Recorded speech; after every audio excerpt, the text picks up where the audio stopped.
Alright guys, welcome to Doozer shop. We're in the inspection corner of the shop. I got my surface plate and gauges and everything, and I'm pretty happy because I was able to very successfully drill on the mighty Colchester 17 lathe the shaft from both ends to the center. That shaft is 19 inches long. I had cut it down to 19, and I drilled like 10 inches from one side, and it was like 9 inches from the other side, whatever. And I met in the center using a 9/16 drill bit that was about, I think it was about 16 inches long. 14, 16. I couldn't get all the way through. I could get maybe 2/3 of the way through with this 9/16 drill bit that I had been using. But I was so happy. Let me see. Can I show you? Yes. Can you see in there? That is a beautiful bore. And when I met in the center with the drill bit, it's perfectly lined up. I mean, I say perfectly. It's impossible to measure, but you know what I did is, let's use this little hammer's shank as an example. I cleaned out when I was done drilling. I cleaned all the chips out, and I just grabbed my pretend this hammer shank is the drill bit. I grabbed the drill bit by hand. I turned the lathe on, and just by hand, as it was the shaft was spinning, I shoved it in there, and there was no wobble. Right? If that hole had gotten off center, right, and it was wobbling around, then the drill bit would be doing this. When I was just holding it by hand, and man, it was steady as a rock. Did that for both sides. When I was drilling the one side, and then I flipped it in the chuck, and then the steady rest. I flipped it, and it was good. And so the fact that it met up in the middle was not surprising, but it was very reassuring that it met up. And the reason I'm talking about this is I have to put the feed screw in the center, right? This is a tailstock barrel, quill, ram, whatever you want to call it, goes for the tailstock. So Morse taper's got to be put in one end, and the feed screw, the pusher end is here, the knob or the crank handle and the bearing, thrust bearing. So the Acme screw goes in there, and the nut's in this side too, right? But the reason, you need some place for the screw to go, and it has to go all the way through, and the butt end of that Acme screw is used to knock out the Morse taper and eject it. On the lathe, you guys, how that works. And I chose 9/16, obviously, as some clearance between a 1/2 inch, threaded feed screw, so it wouldn't rub. And also, 9/16, I gave another 1/16 of clearance from 1/2 inch in case this wandered during the drilling process. I could have 1/2 16 is a 32nd. I could have a 32nd or 32 thousandths of misalignment before it would touch the screw. It's just clearance. I was going to go with a 17 32nds, but I thought that was too tight. 18 32nds is 9/16. So, all right. You can see where the fingers were rubbing. The brass fingers for the 3-point steady rest. Man, I mean, I stoned this a little bit. You can't feel it, And of course, when I flipped it, you can't feel it. But this whole shaft, I don't know, with the glare, how it's coming up on camera, it's got kind of a spirally finish. Again, I'm trying to block the glare with my hand. It's got kind of a spiral finish because this was I'm quite sure, I'm assuming of course, but I'm quite sure this was centerless ground. And when you centerless grind something, you know, it's a continuous feed process. It goes between a grinding wheel and a regulating wheel. And I could fit this in my Brown & Sharp 13 cylindrical grinder and grind it between centers. But this thing, you know, it's such a tight fit in the tailstock itself right now. It'll go through. I mean, there's some tight spots, but it'll go through. I think my best bet is to polish this. Okay. Enough talking about that. So what I got it set up here on the surface plate with V-blocks, and I wanted to check it for straightness, because when you drill something, when you do any metal removal process, let's say that, there is potential to relieve some stress, some built-up stress inside the part that could cause it to bend, right? If the stress is, if there's no stress in the part, like hot rolled typically has almost no stress. You can machine any piece, chunk out of it and it won't move on you. It won't bend because there's no stress in there to begin with. You take some metal out, you're not removing any stress, you're hopefully not putting any stress into it, and it won't be a problem. Now I don't know if this is hot rolled or cold rolled. I don't even know what alloy this is, because this was free out of the scrap bin, so I don't know what this is. Could even be some kind of magnetic stainless. I don't know. And that's the kind of thing you deal with when you're making use of free stuff. Absolutely, I could afford to buy the right known material, but it's just a tailstock quill. It doesn't have to be hard. It doesn't matter. Okay. So these scratches, you cannot feel them. I mean, if I rub this with Scotch-Brite pad, they'd probably go away. But anyhow, I stoned this in the parts tank using, you know, mineral spirits to keep my stones free and clean. And it shows up every hump and bump, you know. Okay, but anyway, so okay, let me get out of the light. So I labeled randomly with a magic marker. I indexed this around just so I could have an inspection reference. 1 through 12. See, around the periphery, the perimeter, circumference of this shaft. 8, 9, 10, 11, 12, 1, 2. Okay, so I just lucked out on 12. I could have ended on 13 or 14. It was sort of random. But the reason I did that is I wanted to measure this guy, okay? And I'm on the high point of the shaft, right? You move this back and forth to get the needle on the high point, right? So I'm going to show you. There's going down, going up, oh, going down.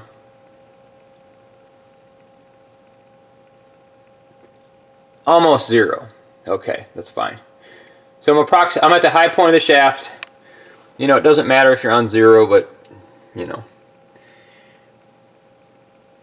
All right, I'm on number 1 here. I'm trying to get the camera so you guys can see what's going on. So I'm going to turn this, spin this shaft. And we're going to watch the needle, and let's talk about the highs and the lows.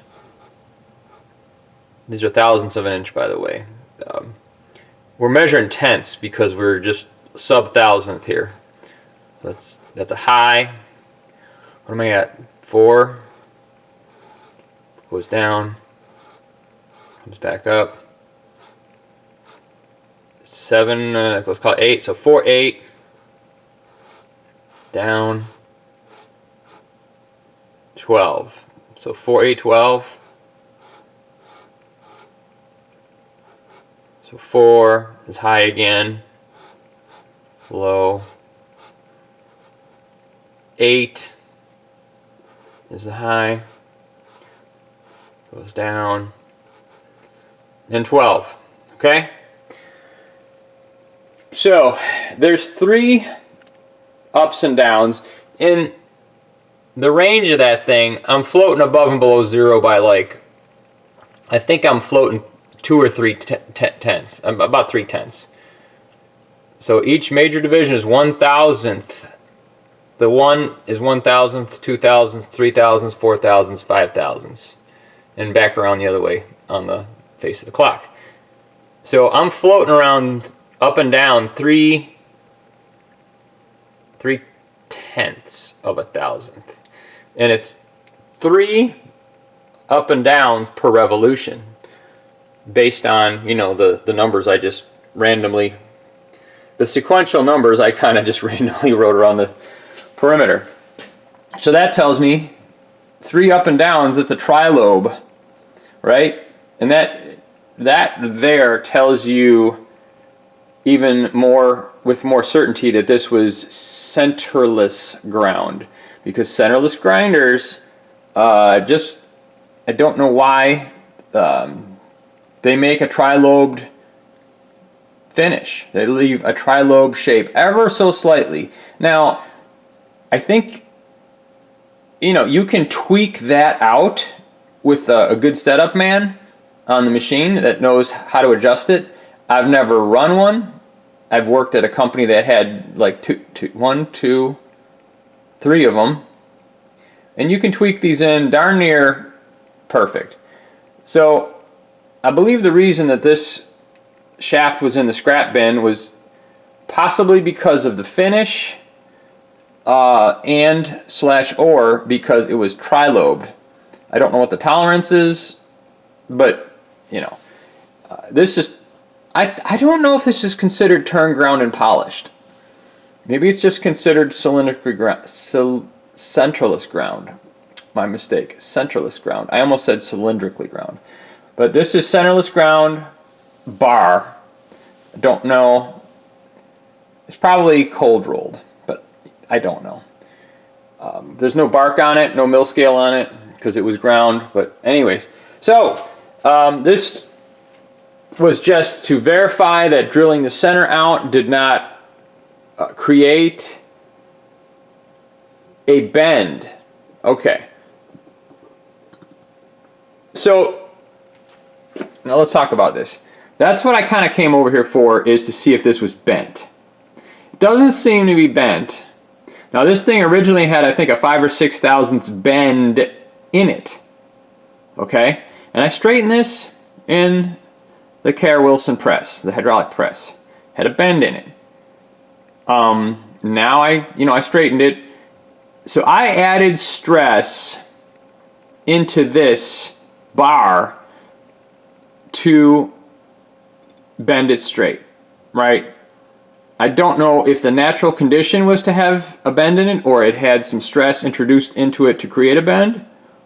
But whatever, there's no way of telling that. But for darn sure, when you bend something straight, you add stress to it. That's what's keeping it straight.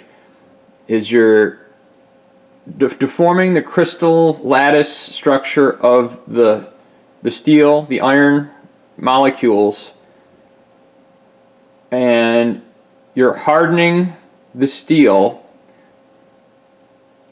and making it when you straighten it.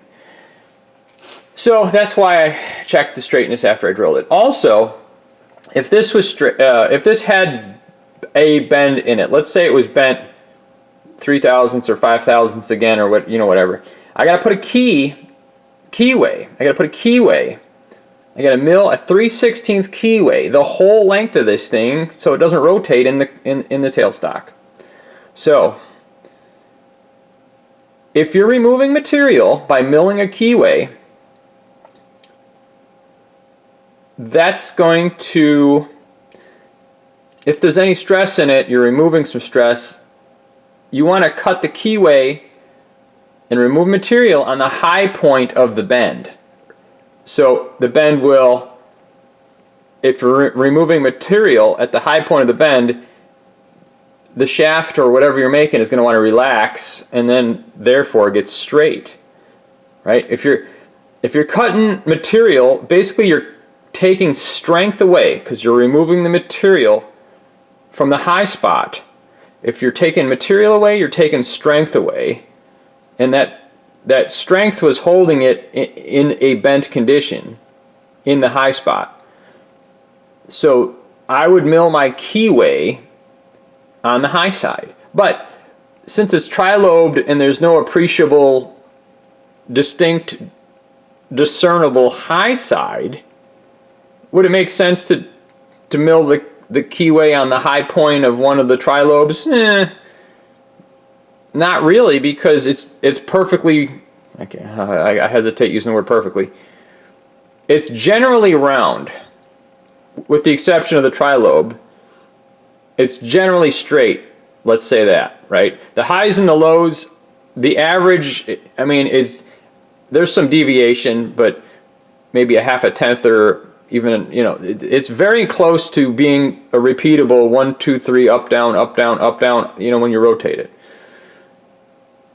So I don't think there's any reason to locate one of the tri-lobe highs up on the milling machine when you mill it.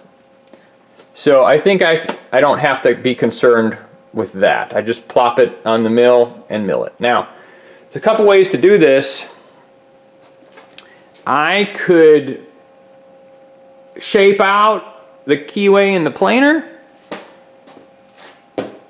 the Mighty Rockford planer. I could set up a 3/16 or a little bit undersized tool bit, and I probably wouldn't clamp it in the vise. I'd probably put it in one of the table slots and clamp it down to the table slot. And I could, you know, shape in a keyway with the planer.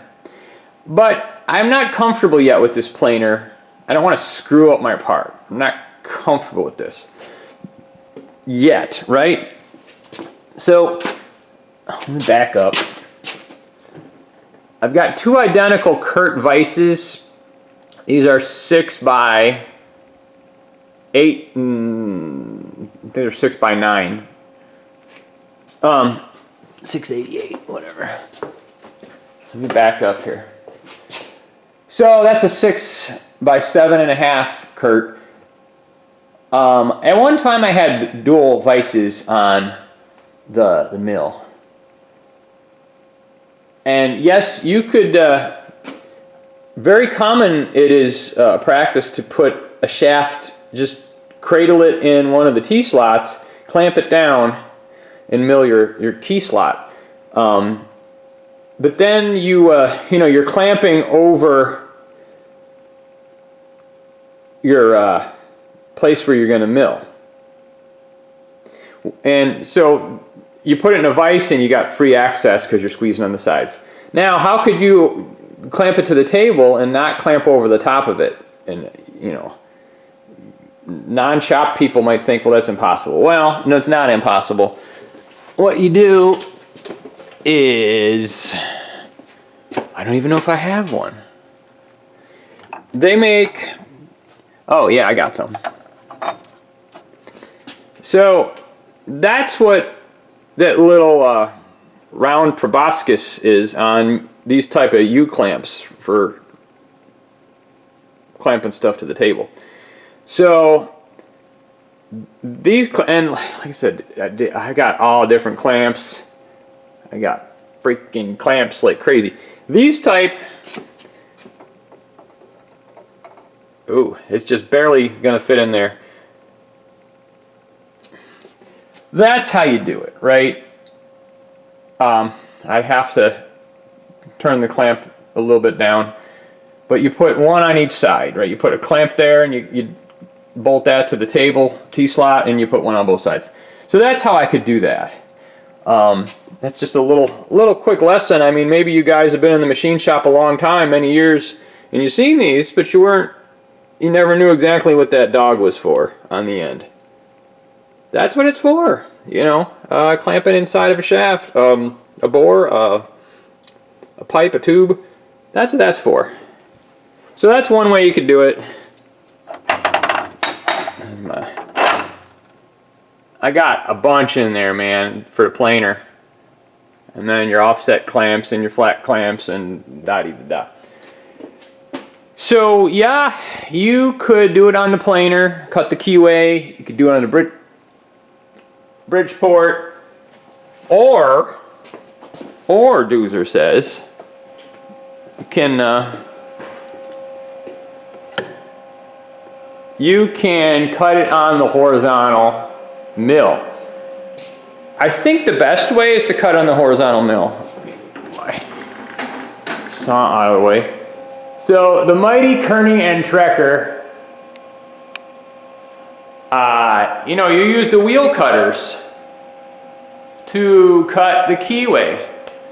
And I've been cleaning this machine up and everything. I got my collet chuck adapter in there, right? So I can do, that's ER40, so that'll take up to 1 inch, you know, end mill cutters, or whatever have you, drill bits, any tooling. So I could put the horizontal arbor in there, and I could put the overarm support in there, which is, the overarm support is right there. And I've got the arbors, there's the arbors, right? You put the horizontal wheel cutter on there, and I don't know, this would probably be the best way. I'm not too afraid of this machine as far as the controls and everything. I know the Bridgeport like the back of my hand. I haven't decided yet how I'm going to cut the keyway. But that's the next step. But I just wanted to go over a few things with you guys. You might find it generally interesting. So anyways, and like I said, I wanted to just document that the shaft was straight for my purposes and as entertainment for you guys. And the little surface plate work, right? All right. Hey, it's Doozer with the camera. All right, so that's what I have to show for you guys. A tri-lobe shaft with intents, baby. Oops, yeah, with intents, this thing is straight and round. And to be honest, if this thing, I'm gonna just tweak it to fit my tailstock bore. I might selectively polish the highs of the lobes with emery paper about the whole length of it. I don't know. I might set this between centers in the Brown & Sharp 13 grinder and spin it and indicate it and see, maybe I can just touch, maybe I can take a tenth or two off of this whole thing. But I'm going to cut the keyway first, a 3/16 keyway. Alright, hope you enjoyed my little ramblings about the next step in the process of this Hendey tailstock quill. And again, I'm so happy that I got it drilled, and there's minimal run out and they meet up in the center, the drill holes. Oh, I'm so happy about that. I was so worried about the drill wandering because I've never drilled something that deep for accuracy. So anyways, all right, hope you enjoyed. Next time, stay tuned. This is Doozer Shop.